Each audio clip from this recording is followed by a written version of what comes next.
The governing body has no idea what they're doing, and today we have a new update that proves just that. In the last two updates, we have seen Looney Let and Mega Tycoon Sanderson allow beards for boys and slacks for girls.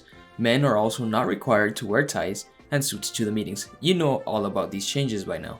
Well, turns out that the rank and file have been having a little too much fun with these new allowances, and this has reached the ears of the governing body.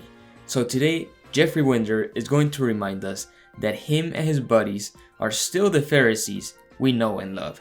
Nothing has changed. Do me a favor, hit that like button and smash that subscribe button, because it's about to get culty. Welcome to our update. So Jeff starts the update by talking about disaster relief aid in Taiwan and in Southeast Asia. And he also teases a little movie about a rediscovered Bible translation that's supposed to include the word Jehovah in the New Testament. Really scraping the bottom of the barrel there, boys. Recently, we've had updates about dress and grooming. We've talked about beards for brothers, slacks for sisters, and the use of jackets and ties for brothers. We're thankful that Jehovah trusts us in these matters. Yeah, Jehovah may trust you to decide how to dress, but we don't. That's why we're gonna spend the next 10 minutes reminding you of the rules. But some questions come up.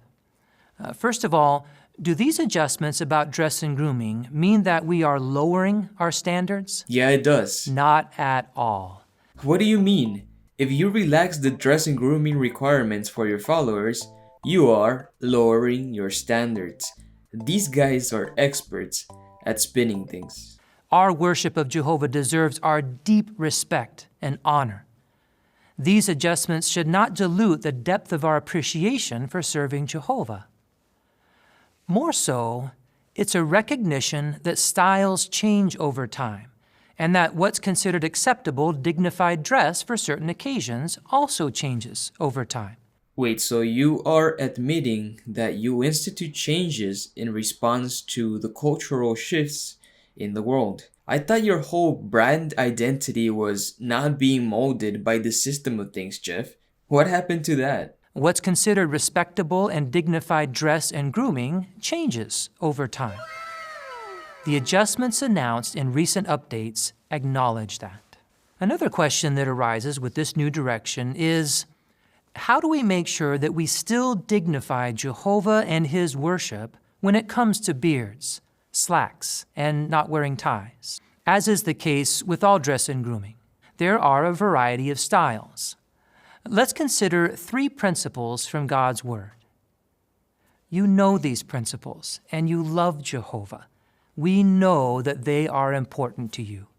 Now, the world may choose clothing simply based on what's most comfortable. But as Christians, we have other things to consider. We profess devotion to God. As Christian men and women, we want our dress and grooming to glorify Jehovah. And so we choose styles that are appropriate, modest, and that reflect soundness of mind, especially when we go to the Kingdom Hall or in the ministry. What do these terms mean? Let's consider some of the study notes on these verses.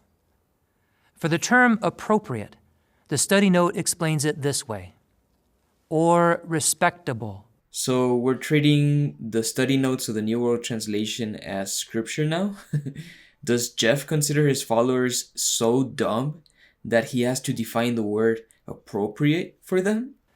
If our clothes are revealing or tight, would that be appropriate, honorable, or proper? Would that be suitable to wear when worshiping Jehovah? I'm sure you would agree that it would not be appropriate. Dude, why are you asking these open-ended questions just to immediately answer for your viewers? You're insane. That means that we need to carefully evaluate what we will wear, especially when we are worshiping Jehovah. If our clothes are casual, would that be appropriate for us to wear when worshiping Jehovah at the meetings or when in the ministry? Well, no, that wouldn't be appropriate. So then, why did you relax your standards in the first place, you clown? So when making decisions, we consider how others would be affected, our brothers and sisters, as well as the community. Of course, we would not be displaying modesty if our style of dress or grooming was viewed as odd or extreme. We don't want to draw undue attention to ourselves or distract others by the way we dress or groom ourselves. We want all attention to go to Jehovah and the kingdom message that we proclaim. You know, these Bible principles have been used in the past to ban beards, right? I mean, before 2024, if you wanted to grow a beard, the elders will tell you not to do it because that would stumble other people, other brothers and sisters. So what makes JW stumble is defined by what is allowed by the governing body. Also, 1 Timothy 2:9 is not talking about indecent clothing, it's talking about overly luxurious dress. It says women should avoid showing off their wealth through their dress. That's what biblical modesty means. But of course, the governing body is so bad at interpreting the scriptures that they use this verse. They have used it for decades now to push their particular brand of purity culture. Let's consider the next study note. What does the term soundness of mind mean? The study note says it refers to good judgment, sensibleness. This quality helps us to avoid appearing sloppy or untidy. To illustrate, imagine you were invited to a formal reception with government officials. How would you dress? Would you wear your pajamas or something you would wear to the beach?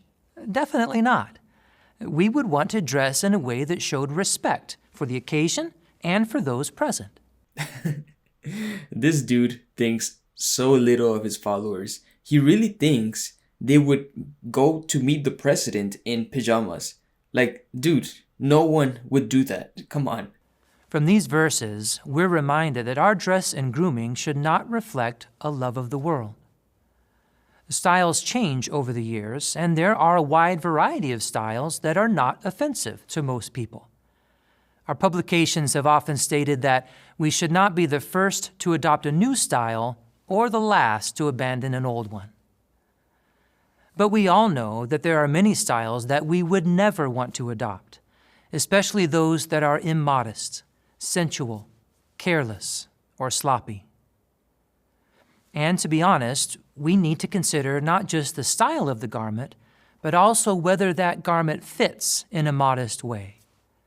We would never want to show disrespect for Jehovah or his righteous standards. It's fun to see that these guys are still completely obsessed with tight-fitting clothing. It's almost like Tony Morris never left Bethel, or maybe this is his ghost haunting us to this very day. So I haven't mentioned this before, but there was actually a recent letter sent to the US branch territory making an adjustment to the dress requirements for men in the congregations. The governing body update number 2, which was the last one we received, said that men didn't have to wear a suit jacket or tie to the meetings unless they were giving a part from the platform. But now it turns out that you also have to wear a tie and suit if you're handing out microphones or if you are attending to the soundboard. Because apparently putting a colorful rag around your neck is an indication of being modest. And you need to do it if you want to pass out microphones. We've considered 3 Bible principles that can help us make good decisions about our dress. Of course, these same principles apply to hairstyles, beards, and to all the ways we dress and groom ourselves. They help us to determine the length and style of our hair. Brothers use them to determine how to groom their beards so that they look sharp and well cared for. And aren't we grateful that Jehovah has given us these principles in His Word? It's so good to review them in view of the recent adjustments. But what else should we do with these reminders? Pray about them. Ask Jehovah to help you see if any changes are needed. Ask a spiritually mature friend for honest comments. And family heads, show your love for your wife and children by helping them to apply these principles. In other words, make sure no one in your family is breaking the confusing rules we have instituted. What a shit show.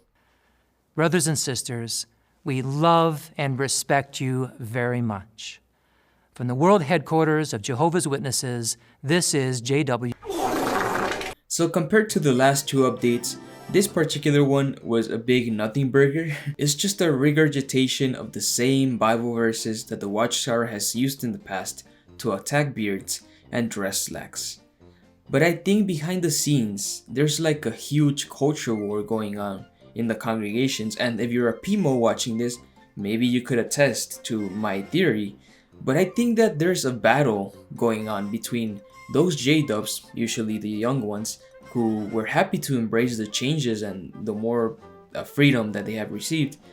But then there's also these old-timers that are confused as to why men can now have beards and women can now have slacks. And it's probably giving some of these old-timers like whiplash. An old JW lady came to our house the other day because she likes talking to my grandma, even though my grandma is not a witness, but she mentioned that she doesn't like that women are wearing slacks to the meetings now. She thinks it's immodest, that it's disrespectful to Jehovah. And I'm sure she's not alone. I'm sure a lot of old-timers feel the same way about slacks and about beards. But they have no other option but to be quiet and take it because it's the governing body telling them that they should accept it. But apparently there's a lot of people actually speaking out against the changes, or complaining at the least, and there's so many complaints that the governing body has felt obligated to make this update to remind witnesses that they should still dress properly. So are witnesses not dressing properly? Like, who dictates what is proper dress? It's so confusing, and it's a wound that the governing body has inflicted on themselves. They had no need to make these changes, but they felt that they wanted to look better to the world, to look more reasonable and not look like a doomsday cult. So this is the consequences of these changes. But maybe this lax attitude towards dress and grooming was just a facade, because as we've seen with the US branch, the governing body is pulling back on the restrictions just a bit, and maybe they'll make more restrictions later on. Who knows at this point? I have no idea what's going down in their minds, because I don't think the governing body expected their silly updates to have such a huge impact on the organization. But the thing is, no matter how many allowances you give these Jehovah's Witnesses and how much you relax on the rules, you cannot remove their judging attitude. It's already ingrained into the religion. And with judging comes complaining, which makes me wonder how many of these old witnesses are secretly brewing with bitterness on the inside over all these new changes as they watch their beloved religion become more and more mainstream. This religion is bowing down to the world. That's what's happening. And I think the governing body has backed themselves into a corner here because they want to become more progressive in their guidelines and their rules, but they still have the bulk of their followers being judgmental assholes who resist change. So you got this tension going down in the background, and I think it's gonna become more and more apparent as the years go by. I'm quite excited to see how this blows up because it's not gonna be pretty. Deep down, the governing body are still Pharisees, and you know that Pharisees cannot resist imposing rules on their followers. They just can't help themselves. It gives them a power trip, and the governing body is drunk with power. Drunk. So we'll see what happens in the future. Quite an interesting update. It's not as big as the last two, but I still found it interesting, and that's why I wanted to cover it. So let me know your thoughts in the comments below, guys. Thank you for watching, and we'll catch you on the next one.